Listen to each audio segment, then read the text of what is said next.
All right, so we have the inlet pretty much where we want it to be. I did a little shaving down on it and got it close to final. And I still left this crazy angle so I have something to play with once we get the nose on. I glued the nose back together, these two pieces. I verified the electronics work, the gear works, everything's good to go. So now all we need to do for the nose at this point is glue it back on. So like I mentioned earlier, I always like to do a dry run here, verify how it's going to fit, exactly what I want to see when I'm considering it like together, like ready to roll, final connection. So that way, I'm not struggling to get it right while the glue is drying, because hot glue dries pretty fast once you're touched. So this is gonna be I don't want to say tough part, but it's kind of a moment of truth. And let's go ahead and do it. So there's a lot of surface area here. So what we're gonna need to do is get this glue down, a bead around all of this as quickly as we can. Pick it up, jam it in, hold it together. Let's do it. So now or never.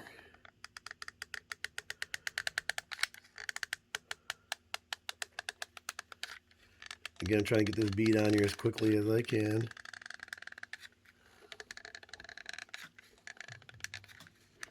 Without skimping. All right.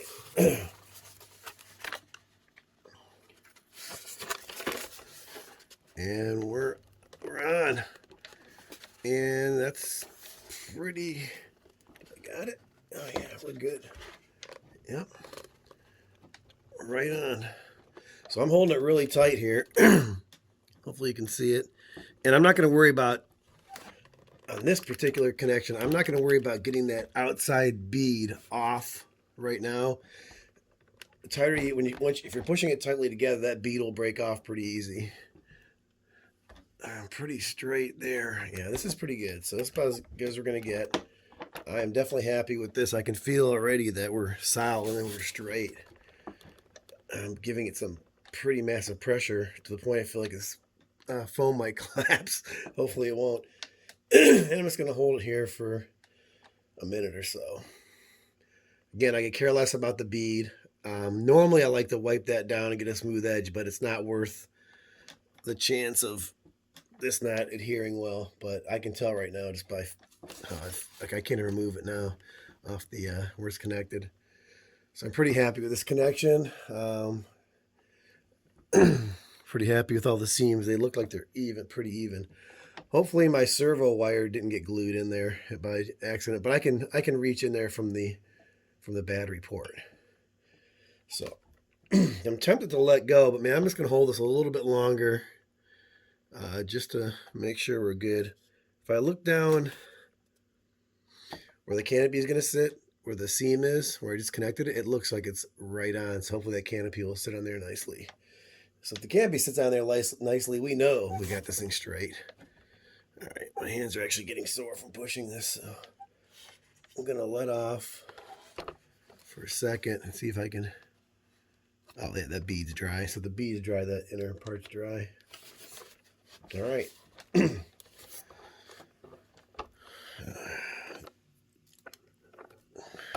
All right, that's that. It's connected. So let's see if this bead breaks off. See how that bead's coming?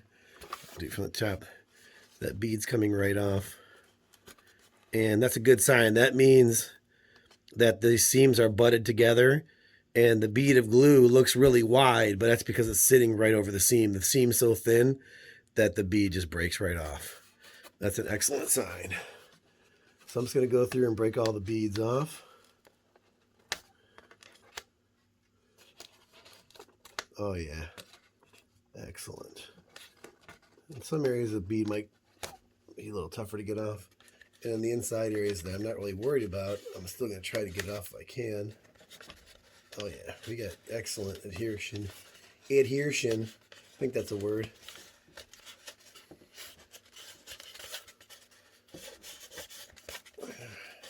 You can do the old rub it back and forth technique to get the bead off as well.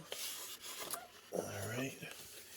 And right here, see that bead coming right off. That's good. That is perfect. I can't. Let's see if you can see that. That's that bead off the edge. And we got some gaps there, but that's due to the, right there, to foam that's basically lost. All right, so now she's starting to look back like an F-22. So just for the fun of it, since I have the canopy sitting right here, I'll just tilt the camera up with my hand. And, well, the canopy is a little, canopy's got a little ding in it anyway. Look at that, that canopy sitting on there, perfecto. That is a great sign. That canopy is sitting on there exactly the way it did before it crashed. It is perfect. Let's see if we can see. Look at that. That's good. That's a great sign. The majority of the canopy sits on the nose where it broke off, but from here back doesn't. So if it was off, it would be off up there. So that's great. So now we're looking good. Starting to look back like an F-22. So I'm going to show you really quick over top. It's a complete disaster in here, but that's okay. So we can see over top here where we have to fill a little bit in here to match what's over here. But I definitely think that I got that fairly close from here over to that side. It looks pretty good. So I should be able to fill this in to match the other side, then cut this to match it. And that'll be that for the corner. So let's see what we have here. So we have that. We'll fill all this in once we get this area in here taken care of that I just shot overhead, and we'll just gap fill like you normally do. And then down here, that's just basic gap filling. Right, that's a easily taken care of. And I actually have this piece right here. We'll put that in right now. And there's not a lot of gap filling to do on this side, really at all. So we're in pretty good shape. And let's see if I can find that piece. I'm going to set the camera down temporarily. See if we can pop that piece on the other side. Where's it at? Hope I didn't lose it. I had it sitting here the whole time. Oh no. Looks like I have every piece but that one.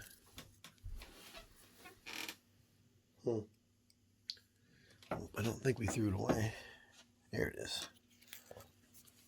There it is. So let's move this over here. I'll move the camera over here. And we'll do a little plug and play.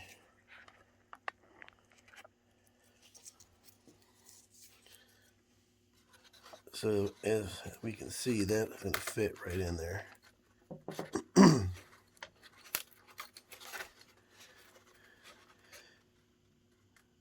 Right there. So glue it up.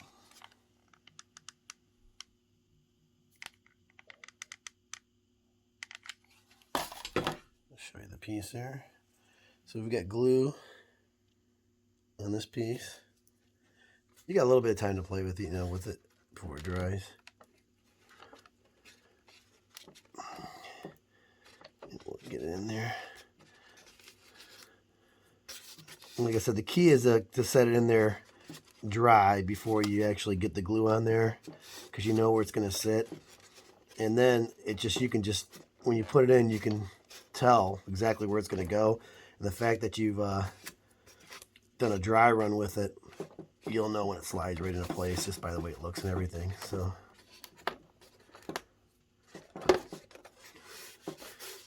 once this is all, we're going to sand this out and probably maybe even put some spackle on it. I might go a little extra, just go that extra step with this.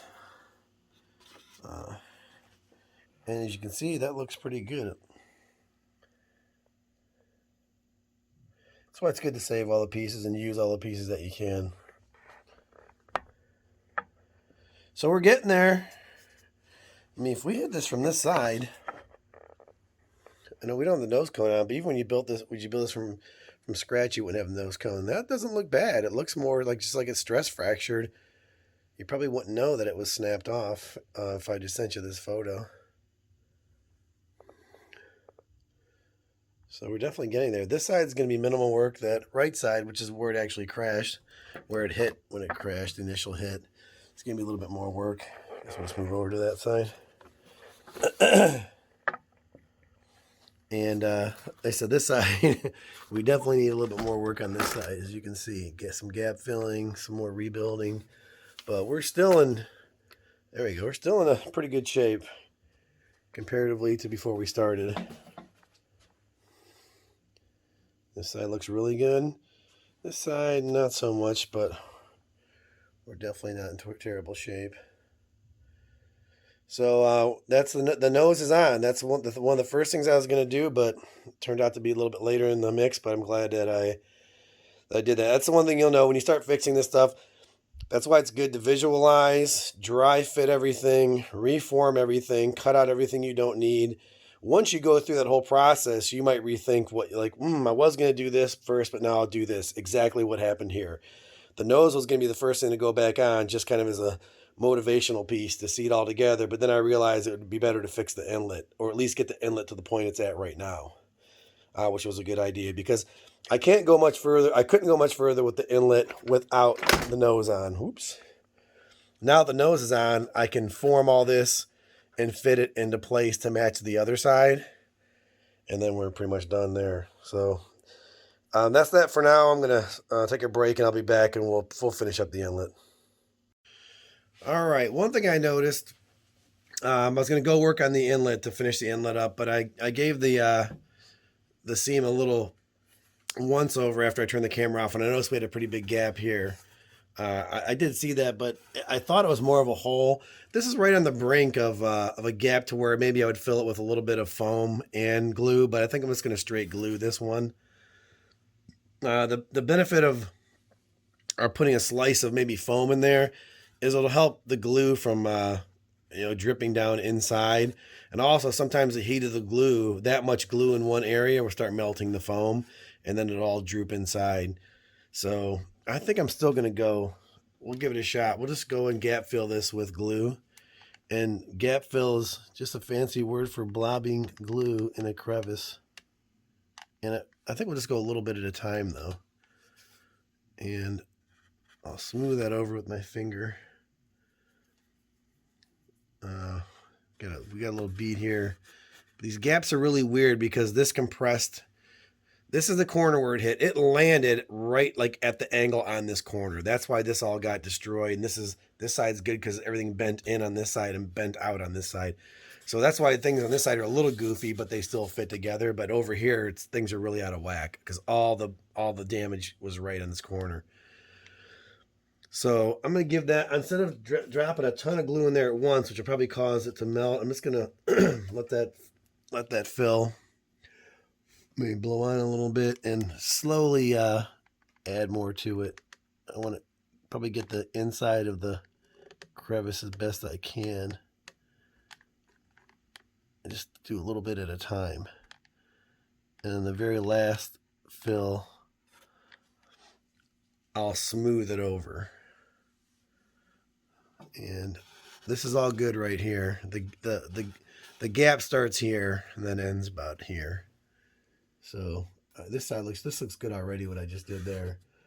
Every other, I don't see, a lot of times when you do a big piece like this, you might see an area that didn't get glue or the glue didn't, work its way into or whatever. This one went really well, but I had this to hold on to right here. I put my fingers in here and then pushed along the front while I held my fingers in here. So it really allowed the pieces to press together as closely as they could, and the rest of the glue to bead out where it would come right off, which you saw that in the other video. So let's go ahead and let's give this a. So I'm going to put more than that channel can handle. And I'm going to show you a little technique here with, let's take a piece of foam laying around and just use that to kind of level it off. I might have dug in a little bit there. And I'm going to, This bead I don't think will come off, so I'm just going to slice it off.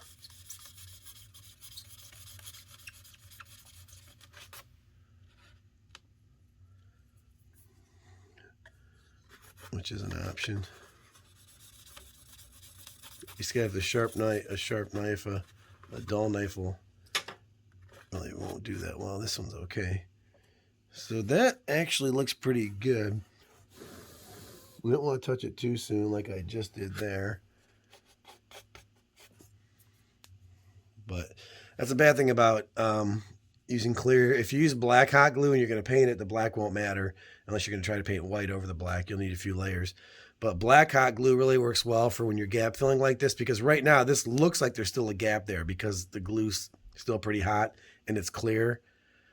So once it starts drying, it'll start hazing a little bit and you'll get a better idea, because it looks like that gap is actually pretty good. So let's inside. I see a spot. That's it. Oh, that's actually good. I don't think it can hurt though. Can't hurt to reinforce anything you may have questions on while you're doing this, because obviously there was some trauma to the airframe. So who knows what might be stressed, fractured. So anything that seems questionable, go ahead and feel free to try to strengthen it back up.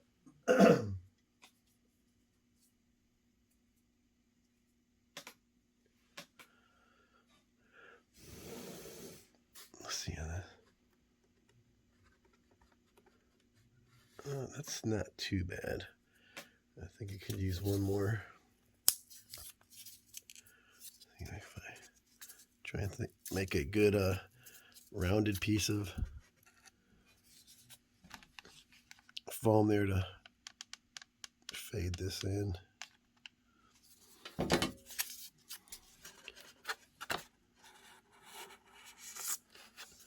right, I think that's going to be good enough. That gap is definitely filled. That's a little thin down here.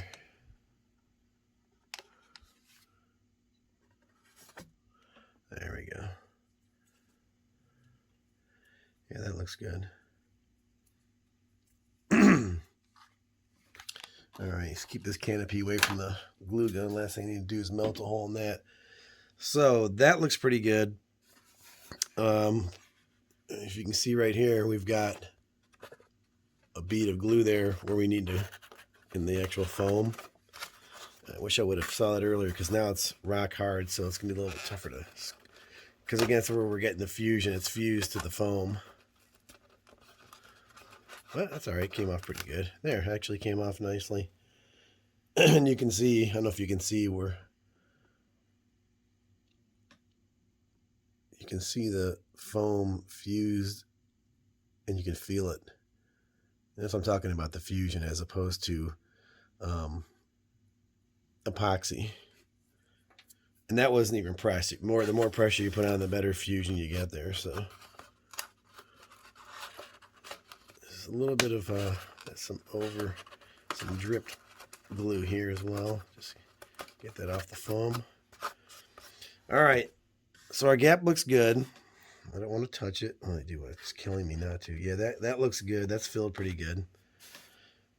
And yeah, I just want to show that. Any gaps you see, go ahead and fill them in.